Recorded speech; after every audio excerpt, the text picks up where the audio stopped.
salute y'all. It's your boy Tim Snow. Got another one here for you, man. I just want to say what's up to everybody here. Yeah, boy, you a fella. I'll say you got me, man. That's what I'm saying. It's your boy Tim Snow. Big Spruce Story Family. Salute y'all. It's your boy Tim Snow. Big Spruce Story Family. Salute y'all. It's your boy Tim Snow. Oh, you will not be charged for this call. To accept this call, say or dial 5 now. Thank you for using Global Tel Link. All right, All right, now. Yeah, Texas Prison Story Family, salute y'all with part 2.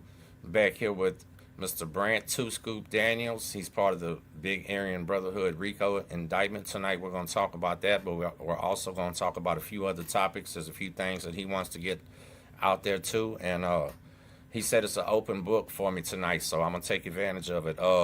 2 Scoop, how you doing, my brother?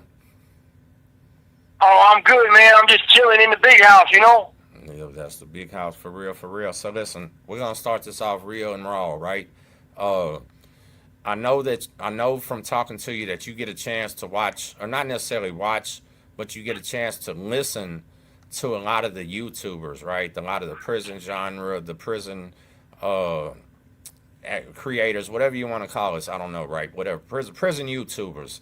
And there's a lot of them in California, stuff like that. They've done content and they tell stories and stuff. How do you feel about them guys from the inside? Like, how does a man with respect feel about this stuff?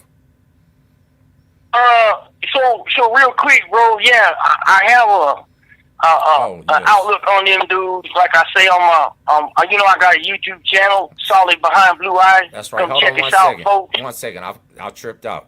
Solid Behind Blue Eyes, y'all. This is this man's channel. He does have a YouTube channel. I pinned it in the part 1. I pinned it in the comments. I put it in the description. It will be in this video description again, and it'll be in a pinned comment. So make sure you follow this man. We're trying to get him monetized. We're trying to get him up there. He's got 31 years worth of stories, advice. He's not on any type of BS. He agrees that this is not the life he wants. And I want my people watching this. I know some of my demographic might be like, Snow, would you tripping? But no, I want you to pay attention to what this man has to say. Solid Behind Blue Eyes. You click the link in the description or click it in the pinned comment. And go ahead about the YouTubers. I'm sorry. Right on, my friend. Yeah, man. I've said it on my own channel, man, and in some of my videos I've did on my channel. And, my channel's real small and stuff, so I wanted to reach a bigger platform coming over here and doing some work with you, because I heard you got some of the good stuff over here, bro, and it's a pleasure. So, I have heard a few of these dudes get on YouTube, and, y'all, I've been down 31 years. I've been in solitary confinement for 27 out of 31. And I've been level 4 high security institutions of California Department of Corrections my entire prison career. And I hear some of these dudes on YouTube, other than my good friend Josh, homie Hangout, shout out to him. Shout out to and Josh. There's a few other ones. And but these guys that like there's a dude named Dubs and they call him Joker, and I talk with his people, right? And his people say he no good. And that's just flat out what it is. I don't care. I don't know what he's promoting, but I know what his people right here say. And it is what it is. Now, you can hide, you can twist, you can do what you're going to do. I don't care. Facts are facts. This call and your telephone number will be monitored and recorded. And, I don't have nothing personal against the dude. I listen to some of his content, but facts are facts, man. These dudes are snitch tubers. Over here in California, we call them the snitch tubers. There's only a few of us that are solid, and that's where I got my name, Solid Behind Blue Eyes.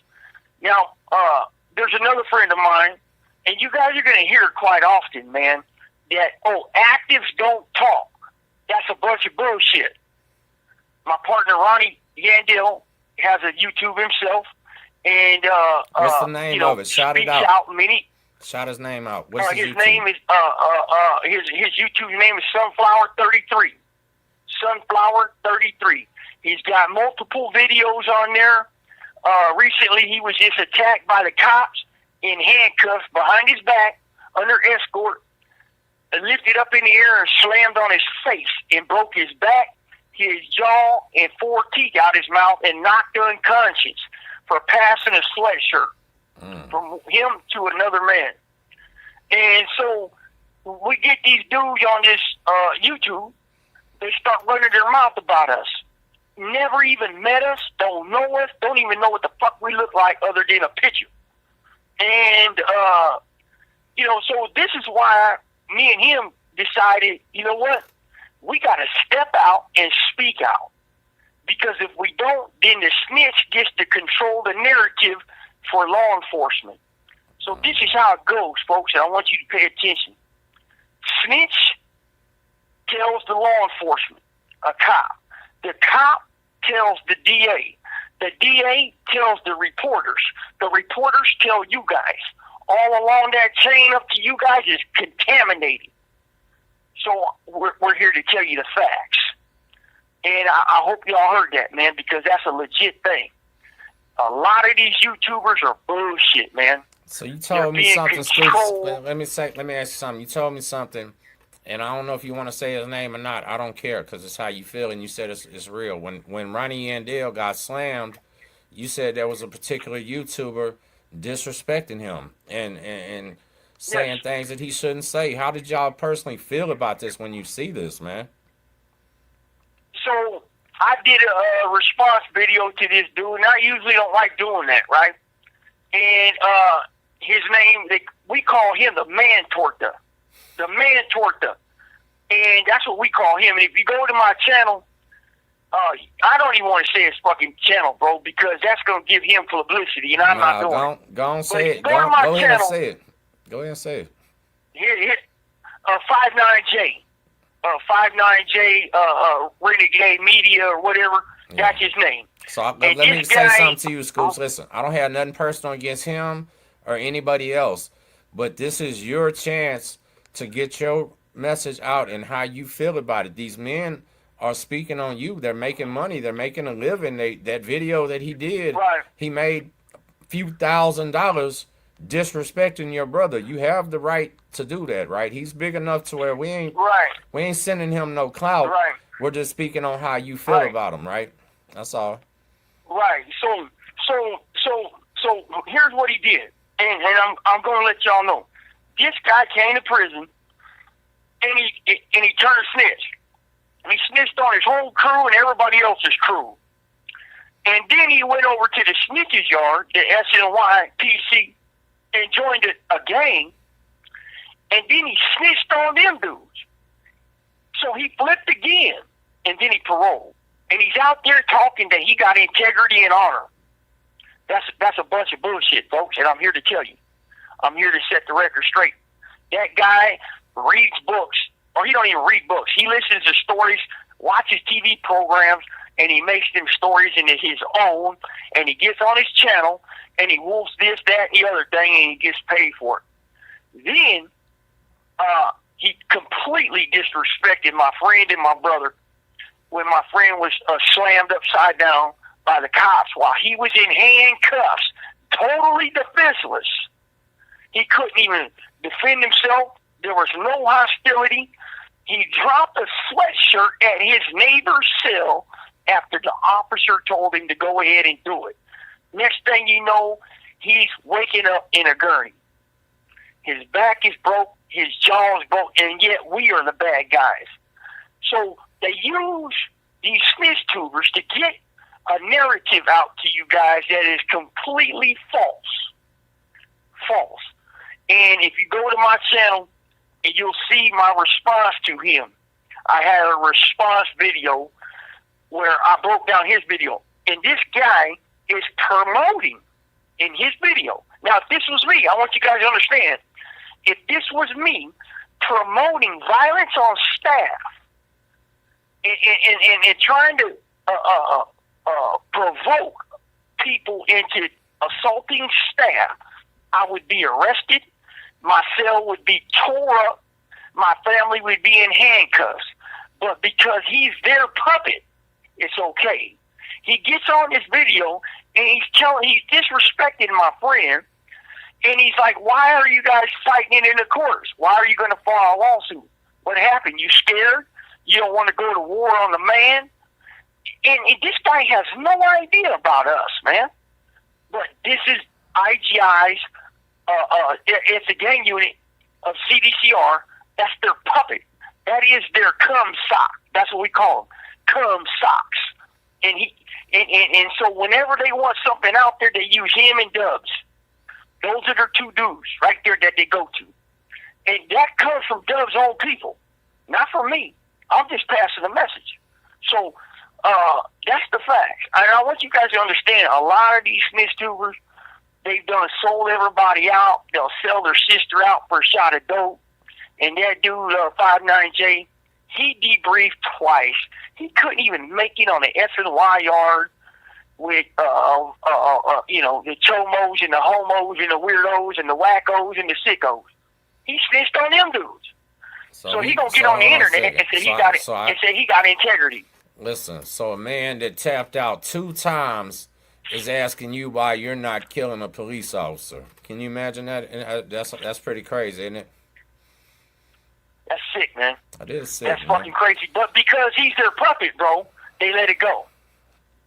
So I'm gonna say this to you, Scoop. You have to understand this internet here is crazy, right? And YouTube, any person in the world can create a YouTube, and they can say anything they want. That's what I was telling you when we were talking earlier today, that you have to, have a thick skin and everything like that. But these guys you're talking about have big platforms. They're going to see this as soon as it's uploaded. Their fans are going to watch it. Everybody, this is going to be some big talk. And I didn't ask this man to say any of this, y'all. I did ask him his opinion on YouTubers, right? And he had those 2 particular things that he really wanted to say, and I told him, hey, feel free to say it, because I'm here to tell you, most of these guys on this YouTube genre of prison thing are full of shit. I've caught so many of them telling lies. And I wasn't even there when it happened, Scoop. They're just unrealistic stories that you can just tell there's no way in hell that this happened. You know what I'm saying? But the general public has no knowledge or no way to decipher, is this bullshit or not? So 9 times out of 10, they start falling for it, right? That's why we need to tell people to subscribe to Behind Blue Eyes, and what is it, Sunflower 33? Solid Behind Blue Eyes, that's me. Mm-hmm. Solid Behind Blue Eyes, and Ronnie's is Sunflower 33. Okay, so Sunflower 33. So these 2 men are talking, and they'll show you how the convicts can talk and tell stories without snitching, without telling on people. You know what I'm saying? You're great at telling stories, but you ain't getting nobody in trouble. Shit like that. You know what I mean? You'll watch the way Tim Snow carries himself, and then watch how these men carry themselves, and you will start to understand how the real men should behave, right? Real men shouldn't be, especially people on here, Scoops, claiming to be convicts and shit, shouldn't be on here messy like little girls. They shouldn't be on here talking about things they have no fucking idea about, right? Yeah. I told you before, Dub spoke on Texas a couple times and had no fucking idea what he was talking about, right? And then had the damn nerve to claim that I didn't know. Come on, man. That's the type of shit that we're dealing with. But for the most part, I ignore that. And we're hoping that your channel blows and you're going to hear more of that. And guess what? Both of those guys have a tendency to have an ego problem, so they're going to respond back. So guess what that's going to do? Give you some more publicity too. Watch me predict the future, right? Because I've been watching this shit so long. So yeah, that right there alone. So basically, the consensus to this is y'all just don't like these fucking these rats, these dropouts, these SNY guys. Like I personally myself feel I'm free, right? I don't. You have 60 seconds remaining. Hold on. Okay.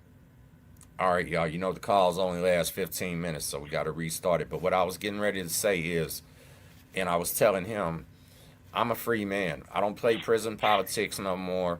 I do understand them. and we're talking to a man that's still living them right now, right? He's totally different than I am. His mind state is different, but I do solidly believe that if you tapped out, if you didn't make it, you got no business talking about it or discussing the ones that didn't.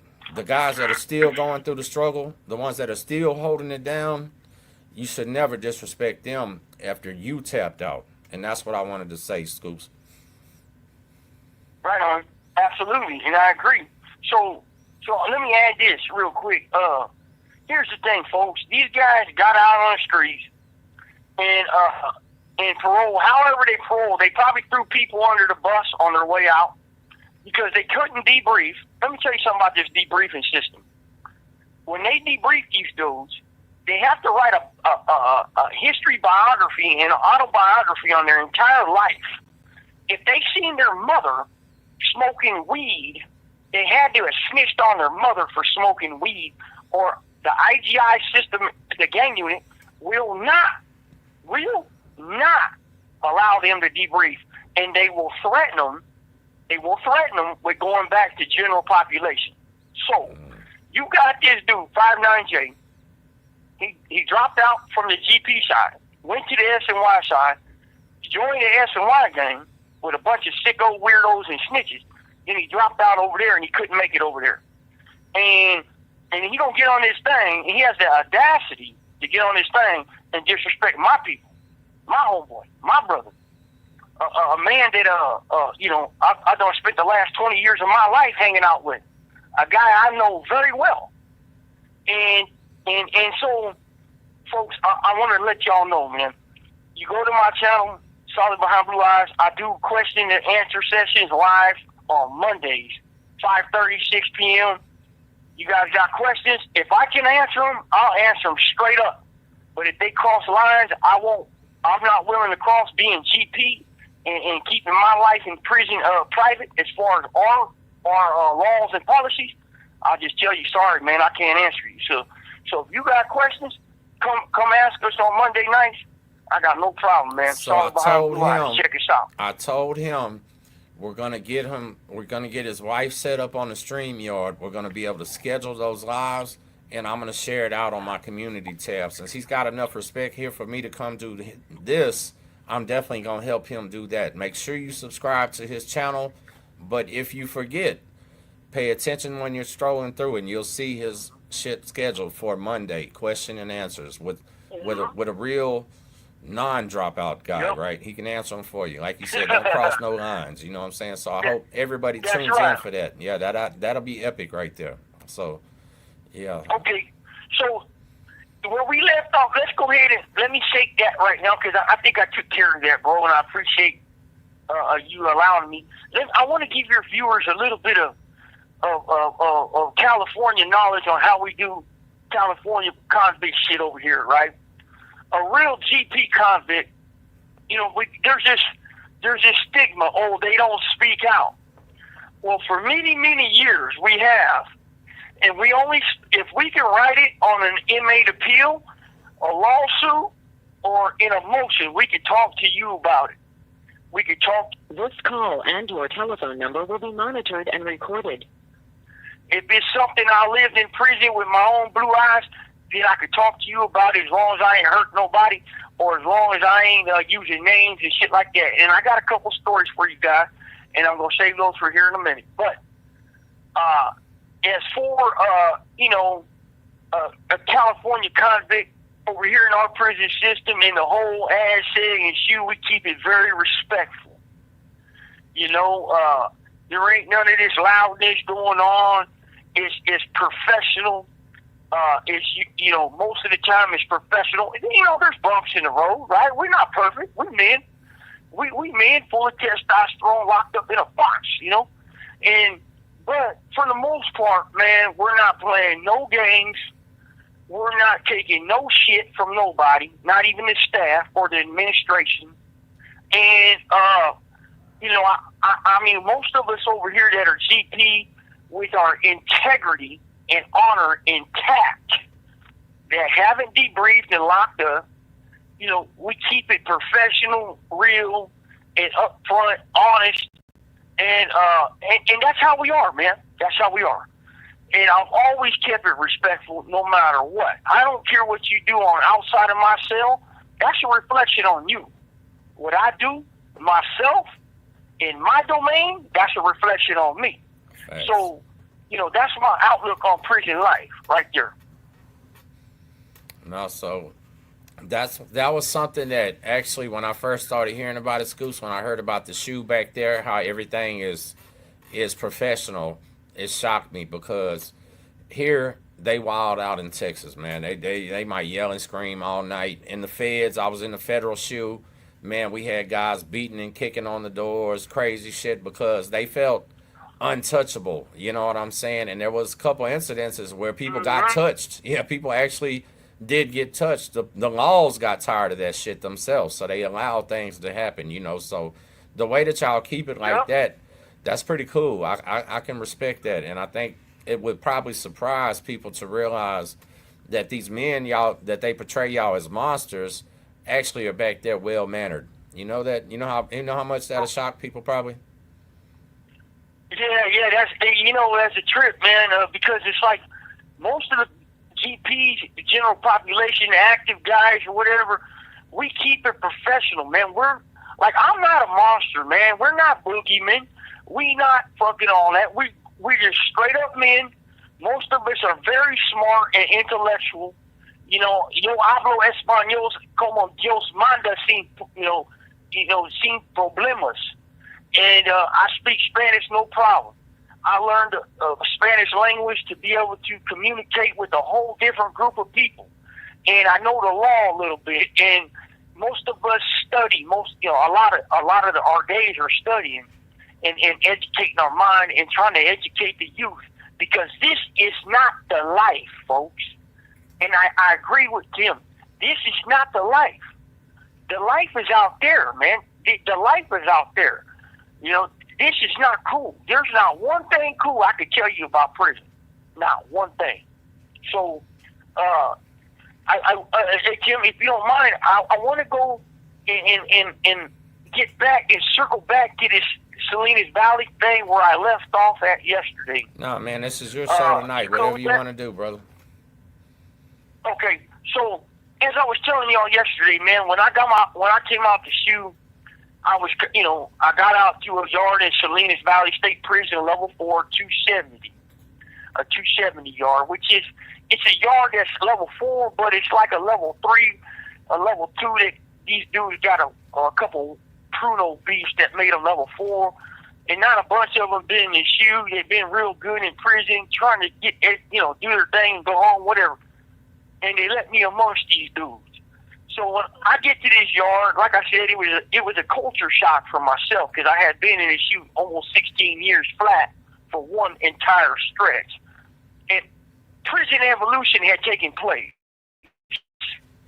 And I wasn't quite prepared for how drastic that evolution was.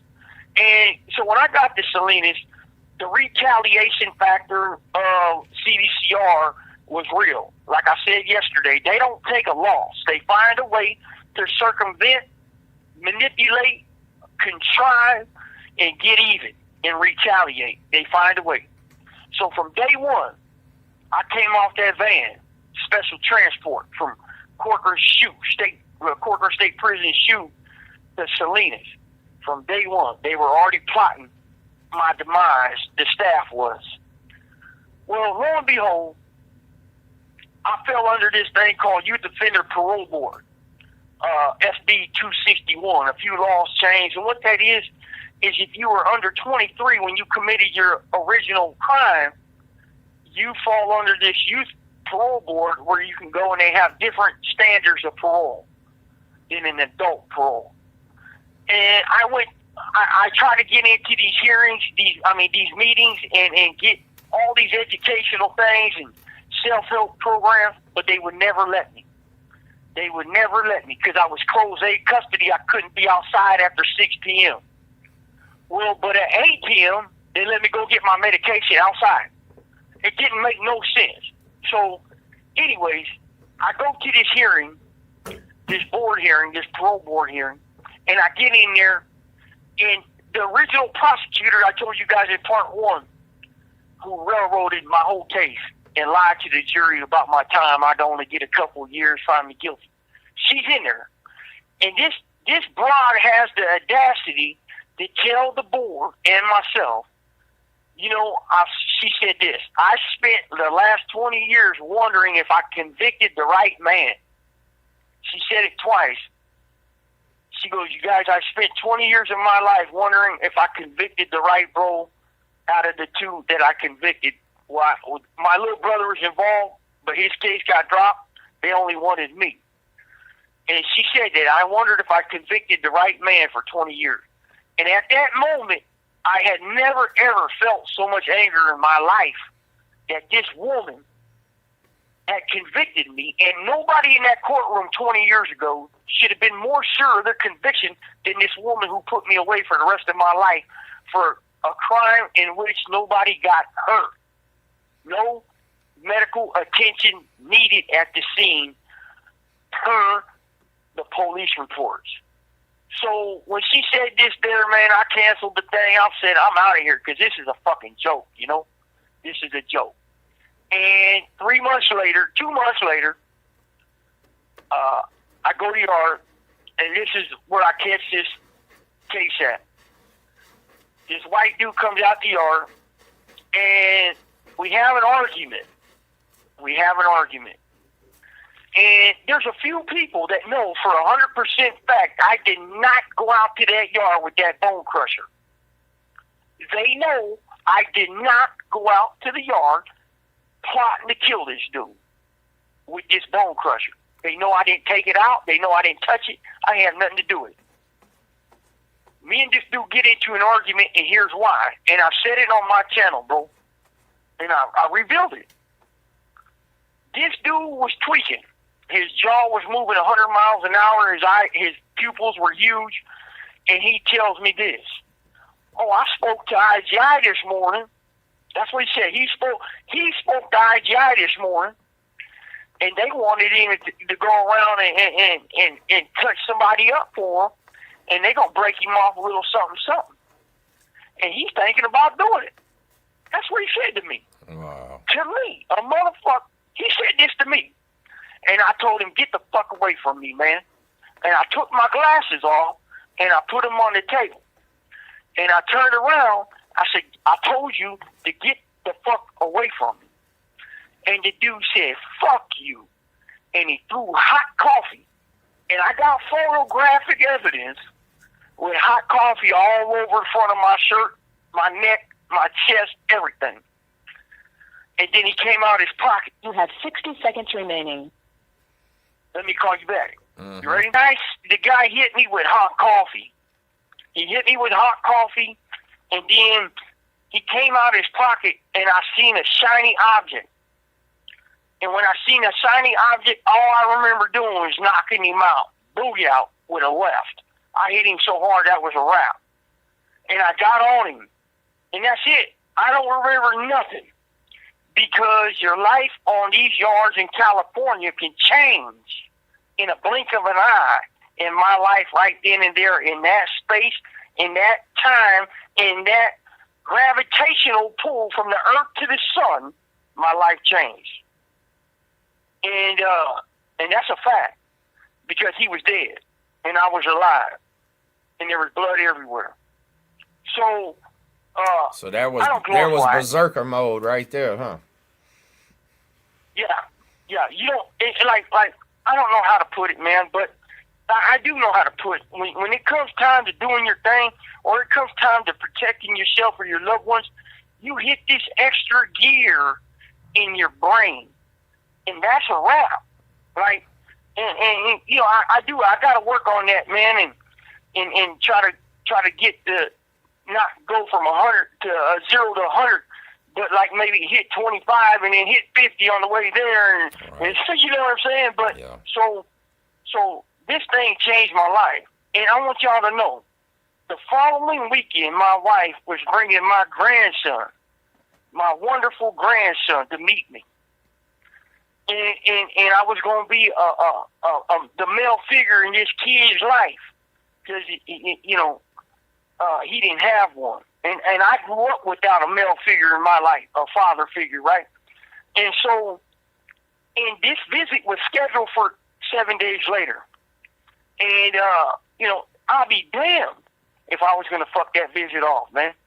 And so this thing, like I said, man, people got a hold of that.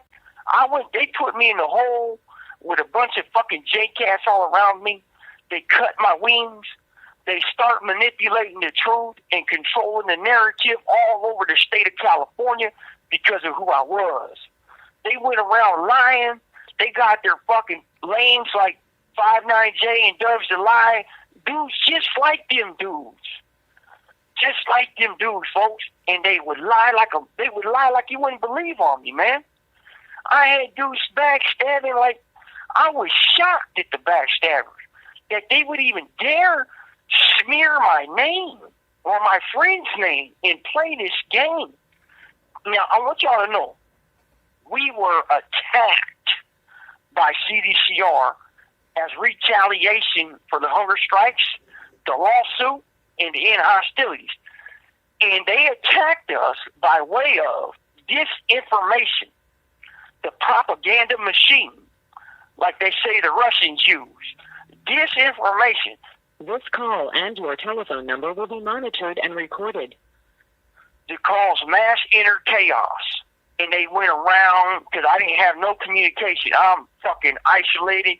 I'm isolated tighter than a frog's ass. That's how isolated I was. They wouldn't let not near a person around me, man. That was GP. It was all JCats and PCs and weirdos like that dude 5-9J and his homeboys, all fucking weirdos, man. And so the narrative took off like wildfire. Just took off. And it became the common thing on these lines. These fucking lames get on this YouTube using that narrative. Man, none of them were there with the boots on the ground. My boots were on that.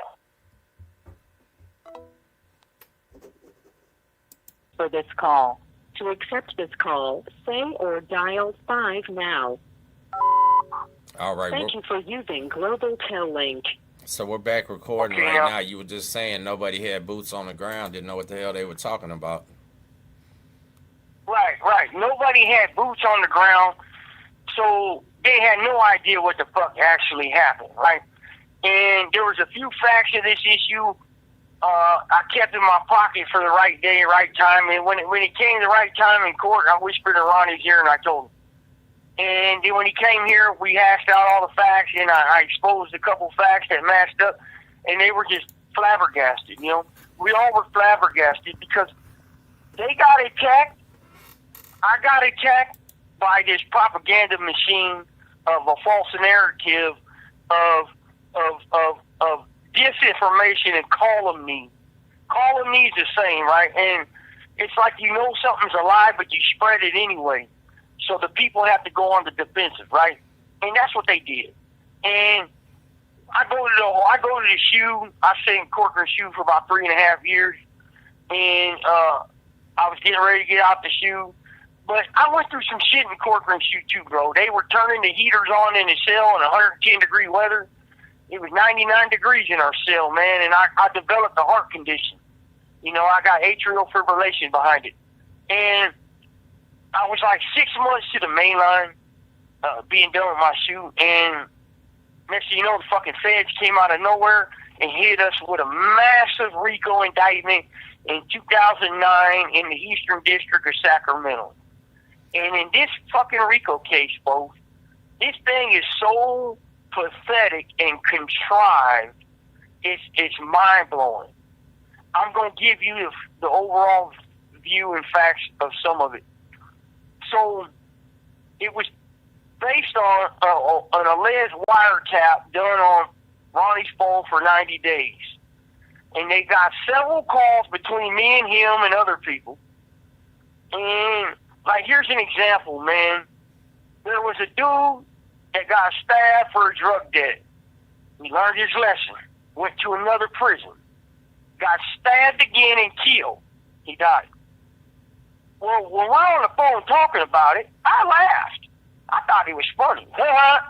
because that stupid motherfucker didn't learn his lesson from the first time. So Ronnie laughed about it, and he got charged for conspiracy. Had nothing to do with it. He had nothing to do with it. It's just prison politics. You don't get to go and keep getting in debt over and over and over. So we laugh about it. And the feds picked it up as a charge. So then, on my case, they picked up my murder as a murder charge with in furtherance of the gang in which I allegedly represent. So let me make this clear. I'm just we're talking about the man that threw the coffee on you. Now that they're adding this into some type of RICO, this is part of it. Yes, they said it was in furtherance of the gang. And now watch this. So the original write-up that the prison gave me in their investigation had no gang activity. None. It said no, none. The state case said none, no gang activity. But then the feds come in, and the feds said yes, gang activity.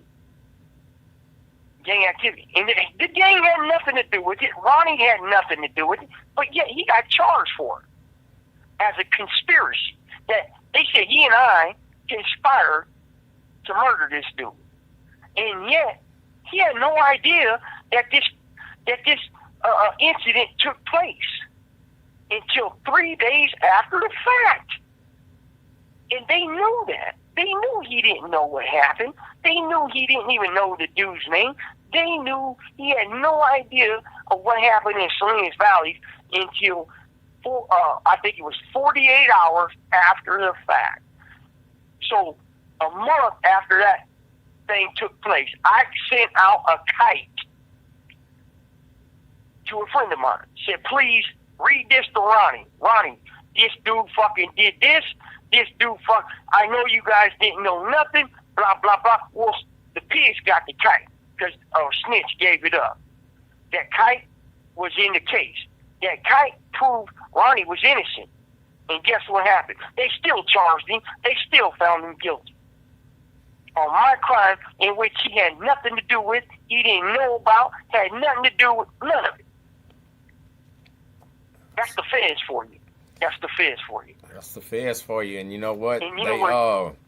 They're so do you know they have a 98% conviction rate too, because they'll do whatever it takes, whatever they need to do to you when they want you. That's why it's so scary. That's why people need to stop playing with federal crimes out here in this free world, because these feds are on the same type of level that he's talking about right here. It's them USPs are just like a level 4 prison in California, maximum security in Texas. Like, and once you get on these people's radar, who says they have to play fair, man? You know, they are the ultimate authority, right?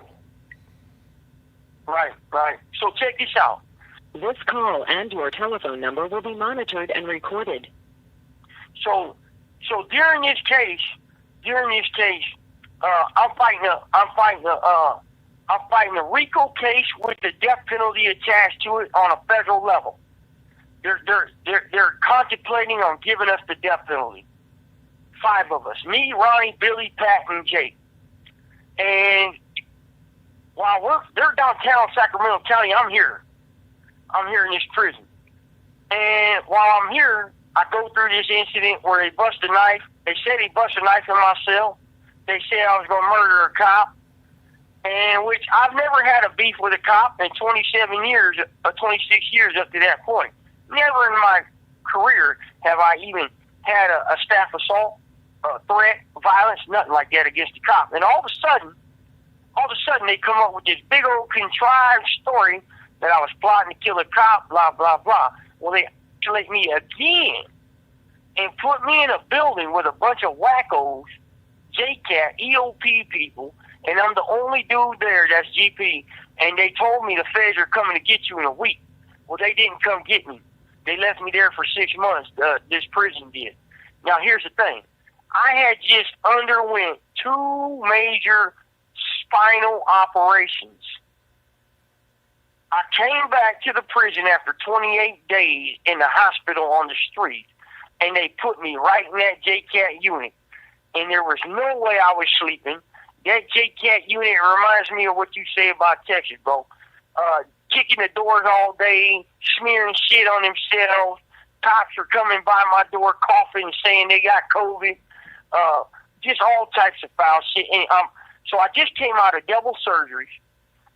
I'm fighting a RICO case, death penalty. They will not let me see my attorneys for 18 months. I didn't get an attorney visit.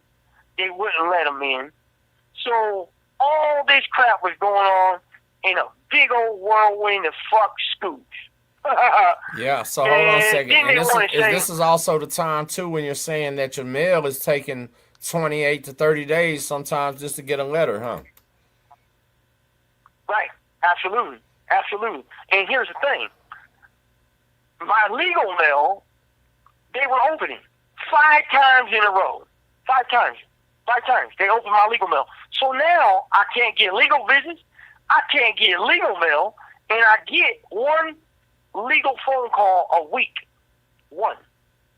And I can't go over no discovery. I can't go over no evidence, anything with my lawyers. I can't even talk to them about any serious shit because they don't trust their phone.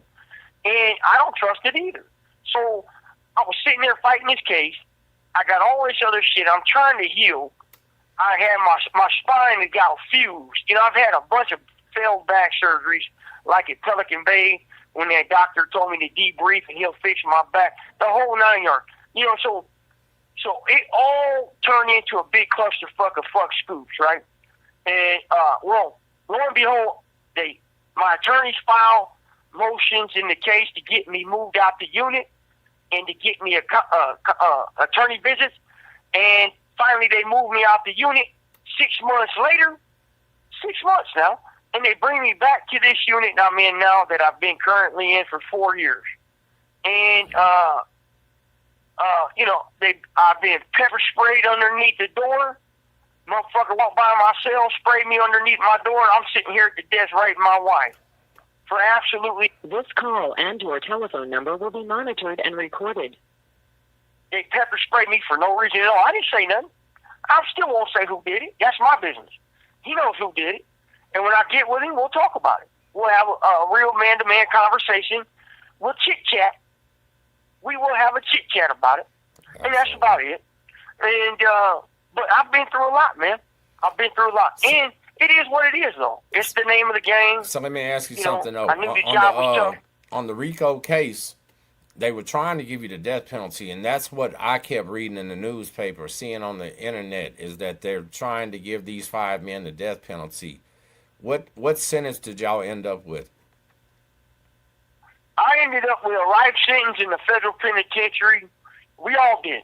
All 5 of us. The death penalty came off the table as soon as Joe Biden's administration went into office, because they don't, you know, Democrats are soft on death. So it came off the table, and now I took a deal, and here's what happened. Here's what I did. So I talked with my co-defendants. I talked with my family, my wife, my mom, people that are important in my life and that are pillars in my world. They're pillars in my life, right? Pillars of support in my strength, you know. And I talked with them. I talked with Ronnie, my co-defendants, and they go, look, brother, take a deal, and take a deal with a hand, you know, go to the feds, man. Get your ass in the feds. Fuck this prison system. It's over with. And so I did that. I took the deal, and I pled guilty. No cooperation, no nothing. Just plead guilty to the case of Salinas. Sometimes you got to take a loss to make a win. Our life in here is awkward. It's awkward, but it works in this space. You might be in a situation one day where you're walking by a table and there's a fucking paperclip, and I'm going to snatch it even though I don't need it. I want it. You know what I'm saying? Yeah. And so, and sometimes it's awkward. So I took this loss to make a long-term win. And I wasn't going to go to trial. I wanted to rake them through the coals with everything they done did to me. The pre-trial tortures and pressures and harassment was real. Now watch this, mind you. I needed additional surgery. because when I was in that unit, my spine didn't heal right. They needed to do another surgery. Well, the federal government, the U.S. Marshals, the prison ordered the surgery 5 times in 2023. They set the surgery up 5 times in 2023. And the day of surgery, the U.S. Marshals canceled it. Canceled 5 times, putting an immense amount of pressure and strain on my spine and causing me a bunch of nerve damage. Well, they did that for a whole year. So when I went to take the deal was, I'll plead, they dropped the RICO, I plead to the other charge, and I go to the feds promptly, expeditiously. And when I'm 51, I'll file for elder parole, and they won't even oppose it. So that's the deal. So now I got a little crack in the dam. And so I'm like, okay, well, I'm going to plead in. No restitution and these other little things I'm going to get. Okay, let's do it. Then I signed the deal, took the deal, got done with it, got sentenced on the spot in December 20th of 2023. The trial started in February. I was supposed to be gone by February. You have 60 seconds remaining. All right, let me call back, bud. Yep. Say or dial 5 now. Thank you for using Global Tel Link. Okay, All we're right, live now. again. Yeah, go ahead. Okay, so I was supposed to be gone and promptly transferred to the feds, and the prosecutor in my sentencing said, we got it. He done all this work before to get us into the feds, and at the time, the BOP had told the judge, we're not accepting these dudes. But it was a low-ranking BOP person, and the prosecution told the judge on record, hey, that's bullshit. I know their stance. This is going to happen. All these dudes are going to feds no matter if they want to or not. It's getting done. And I looked at my attorneys. They said, it's good. Don't trip. Let's go forward. So we went forward. I even waived the pre-sentence report by the probation to expedite the issue on advice of my counsel, who said them and the DA talked about the prosecutor said it would expedite my transfer. So I did that so I can go get the surgery that I need and be done with this corrupt system called CDCR. Well, guess what? I'm still here. 18 months later. And it's a bunch of bullshit going on. So in 2024 July, I filed what you call a 2255 vacate plea motion. I wanted to pull my deal back based on the government welched and reneged on the deal. They lied. They reneged. Well, when I filed this motion, my attorneys got appointed again back to my case. And now the DA is really starting to try to push to get me to the feds. And I'm like, man, you were supposed to be doing that from the get-go, stupid. You a motherfucking liar. You a motherfucking liar, partner. And lo and behold, 2 months ago, we go to court. And I got court on the 6th of May. I'll let you know about that, too, when I come back. But I went to court 2 months ago. And the prosecution said on record that the United States Attorney General signed off. All 6 of us are going to federal BOP. And he don't know when, but it's going to happen soon. Well, it's 2 months later. I'm still sitting in the same cell I've been sitting in for 4 years. So all this dude has done is misrepresent the truth to the judge, to my lawyers, to the media, and everybody else who will listen to this stupid motherfucker. And here's a fucking crazy thing, bro. Well, in the middle of my bro's trial, the government turned over an email from the DEA agent who put this case together, Brian Nearing. His name, Brian Nearing. And in that email, it was dated February 5th, 2016. We had barely been out of the shoe for 60 days. Brian Nearing and the prosecutor on our case were going back and forth. And the Brian Nearing tells the prosecution, "Oh, that's Ronnie Yandell. He was one of the main hunger strikers at Pelican Bay. I want that dude so bad my teeth hurt. I want him so bad my teeth hurt." So it's a personal if that's beef. not vindictive prosecution, that's called vindictive prosecution and retaliation for the hunger strikes. We told everybody. I told everybody they're not going to take a loss. And sure enough, but this prosecutor did not turn that over until the middle of trial. That's how shaky this case is, man. Yeah. That's how disgusting this case is. No, And I'm still sitting here, bro. So have they? So the last that you heard, they said they are taking you out to the feds. That's what they said. And now the BOP has produced the document that's signed off by the United States Attorney General that we are going to feds. But they just don't know when they're going to get us there because it's a logistical nightmare. That's what they said. It's a logistical nightmare. And I'm like, hey, I don't give a fuck. That's not my problem. Right. You promised me I'd be there promptly. You said I'd be there promptly. Promptly's not 18 months yet. I got a fundamental right to my trial. I want a trial. So I'm pressing for trial, and I've been pressing for my fucking constitutional rights to a jury trial. And this dude pressing the DA's pressing the BOP. Pressing.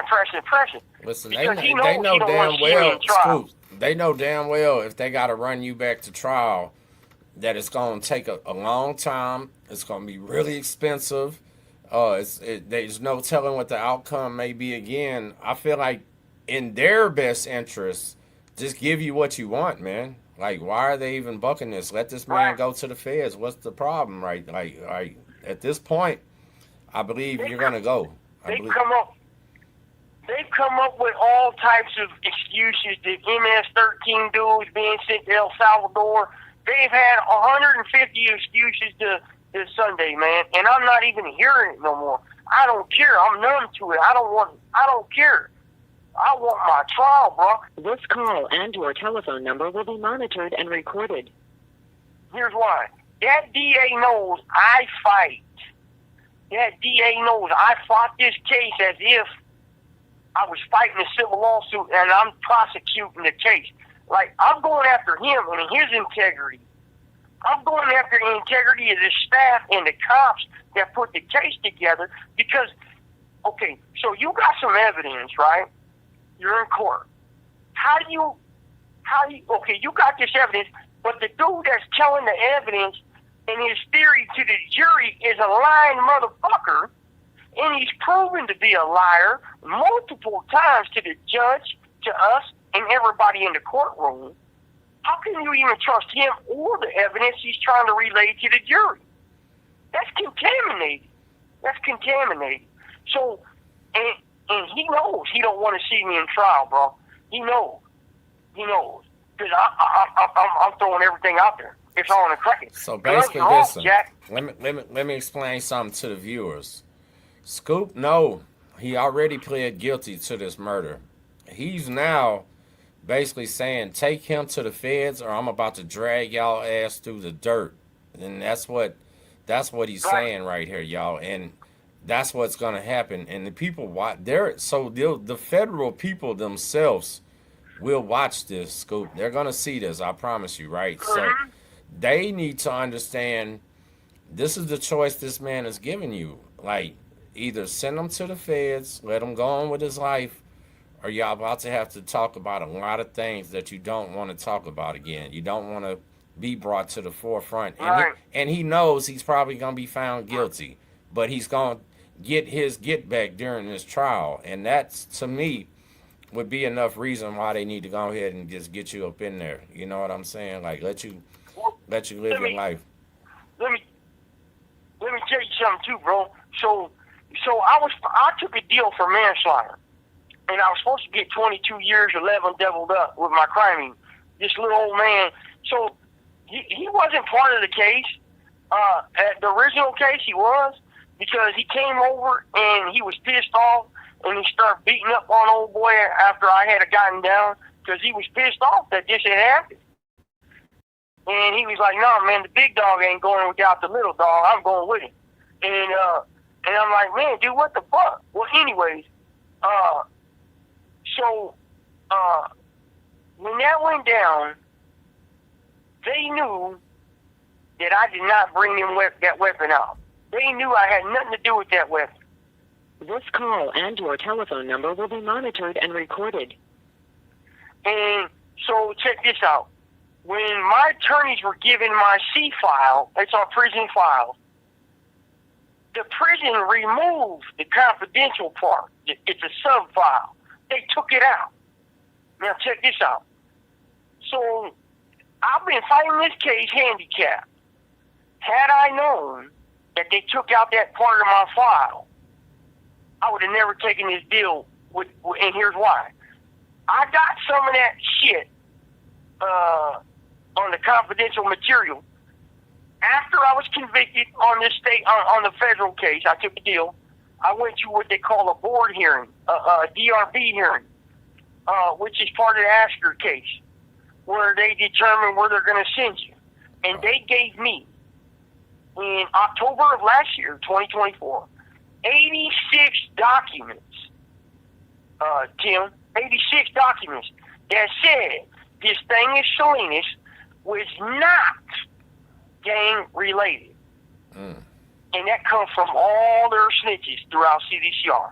All their snitches. But they withheld that from my lawyers for 5 years. The only way I got that later on, after I took the deal, a year after, was through the Asker case, DRB hearings. They had to provide it to me on a different policy, on a different rule and law. They provided it to me. So I asked my lawyers, "Hey, did you guys have all this?" They said, "Absolutely not. They withheld it." So if I had all those documents in 2023, I would have never taken no deal, because that's 86 documents, bro, that said this was not for gang. That shit in Salinas had nothing to do with no gang shit. And they had that, but they did not give that to my lawyers from day one. They did not. That's unbelievable. That's a Brady. It's called a Brady rule violation. What that means is they gotta disclose everything, exculpatory evidence. Exactly. We call it a discovery here. So is it a discovery out there? Like, you file a motion for discovery, they're supposed to turn over 100% of everything, and they withheld 86 documents on this man. This is unbelievable. And it proves my innocence. It proves I could beat this in the trial. It proves that this had nothing to do with a RICO case. This had nothing to do with no murder. This was a manslaughter. This had nothing to do with the gang. And it's 86 of their snitches saying that, bro. So listen, though. 86 of their own rats. They withheld those only to include your brothers and your friends. That's all that was. That was the RICO. Like, if they would have included them 86, the feds themselves never would have indicted you. They never would have indicted Ronnie. Nobody else either. So I'm now wondering, like, so in your opinion, whose call was that to let's leave these 86 documents out? Is CDCR, are they ready to get y'all men up out of there? Or they say, hey, these guys got to go, and now the Fed's scared to take you? Yeah. Like, what the hell's going on here? Like, who do y'all feel like caused this? Like, is it one particular, like, did the governor do it? I'm saying, like, is this a warden that did this to y'all? You know, it was the gang unit, CDCR, IGI. It's called IGI, Institutional Gang Investigators, and OCS. See, those people are very, very powerful within the Department of Corrections. They are very, very powerful, and they are the ones that attacked us with this disinformational warfare. Those people removed that part of my file, okay?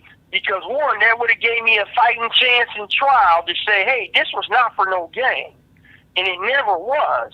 because nobody plotted this. I went to the yard and was spare of the moment. Hey, boom, it's in my face. I handled it. It is what it is. And it's a fucked up thing. It destroyed my fucking life. It destroyed my chance at freedom. It destroyed my opportunity to meet my grandkid. My grandkid, man. And so, and so there was a lot of things that came into play. So, can I say one thing, Scoop? Let me say one thing, because you just Yep. reiterated. I want the viewers and the people that are watching this to understand something. The man been in the box for years. Years. He's about to meet his grandson next week.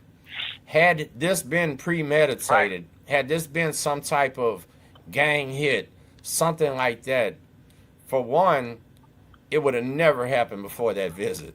No way whatsoever. No man in the world. No man in the world is gonna go do that after that. No. You're gonna do anything you can to get to that visit. You told us on the last video, just smelling the woman and touching her. Now imagine how good that was gonna feel, feeling that grandbaby. Call me right back. We're out of time. That's right. All right. All right, now, folks, check it out. So that's my life in the big house, man. And Tim and your viewers, I thank you guys for having me on this platform. It's a massive pleasure to be over here, man. And we just trying to speak for the voiceless, man, and let y'all know the truth. So check me out, man. I'm Solid Behind Blue Eyes. Solid Behind Blue Eyes. Come over, check out our videos, subscribe, join the talk. We do lives on Mondays between 5:30 and 6. Come ask some questions. Get involved in the conversation, man. And my brother, Ronnie Yandell, he's got a channel called Sunflower 33. He speaks the truth like I speak the truth. And in fact, there's another partner of ours who did an interview named Turtle from Colton. Did a really good interview. Check him out, too. So with that said, folks, we send ours to the worthy. And everybody out there, Tim, and I appreciate you letting me on this platform. And you guys just beware of these snitch tubers, man. Beware of these fake-ass snitch tubers because they fakes. That's Don't right. believe the hype. That's right. And listen, so when he say don't believe the hype, there's a shout out to the homie hangout. Shout out to Josh. Josh always keeps it real. Man, I don't want to shout out too many other people because that's about the only one I've rocked with, and I know that's our mutual friend as well. So make sure y'all follow Behind Blue Eyes, Sunflower 33, and make Solid sure you, behind. Yeah, I'm sorry. Solid Behind Blue Eyes. Yeah, I'm sorry. Solid Behind Blue Eyes. That's his channel. Ronald Yandell, Sunflower 33, and the homie Hangout on YouTube. Y'all make sure y'all follow these men, solid dudes that's never gonna steer you wrong. And these are the type of people I like. Texas Prison Stories family. This is not the life you want. And Scoops, thank you so much for this, my man. Likewise, my friend. Likewise.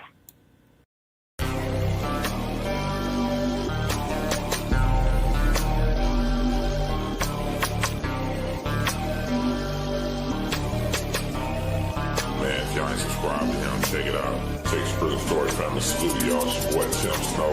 Got another one here for you, man. I just want to say what's up to everybody here. Yeah, for what you felt. I say, yeah, man, that's what I say. What Tim Snow. Texas Prison Story Family Studios. Your boy Tim Snow. Texas Prison Story Family Studios. Your boy Tim